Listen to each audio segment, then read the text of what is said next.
சஹருக்கு எழும்புகின்ற போது 3 அமல்களை நாங்கள் செய்ய வேண்டும். சஹருக்கு எழும்புகின்ற போது 3 அமல்களை செய்வதற்கு மறந்துவிடக் கூடாது. ஒன்று, தொழ வேண்டும்.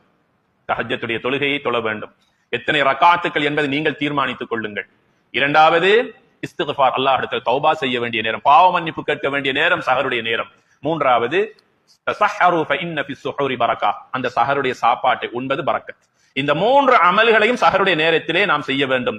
நபிகள் நாயகம் ஸல்லல்லாஹு அலைஹி வஸல்லம் சொன்னார்கள், கைருஸ் ஸுஹூர் அத்-தம்ர் என்று சொன்னார்கள். சஹருடைய சாப்பாட்டிலேயே மிக மிக சிறப்பானது, பரக்கத்துக்குரிய உணவு ஈத்தம்பழம் என்று சொன்னார்கள் நபிகள் நாயகம் ஸல்லல்லாஹு அலைஹி வஸல்லம்.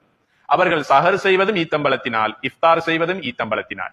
அனஸ் இப்னு மாலிக் ரலியல்லாஹு தஆலா அன்ஹு அவர்கள் அறிவிக்கிறார்கள், மதீனாவில் இருந்த 2 ஈத்தம்பழங்களில் ஒன்று ரொத்தப் என்று சொல்லக்கூடிய நன்றாக கனியாத, காய் பருவத்திலும் பழுத்த பருவத்திலும் இருக்கக்கூடிய ஈத்தம்பழத்தை நபிகள் ஸல்லல்லாஹு அலைஹி வஸல்லம் அவர்கள் இஃப்தாருடைய நேரத்தில் எடுத்து சாப்பிட்டு நோன்பை துறப்பார்கள்.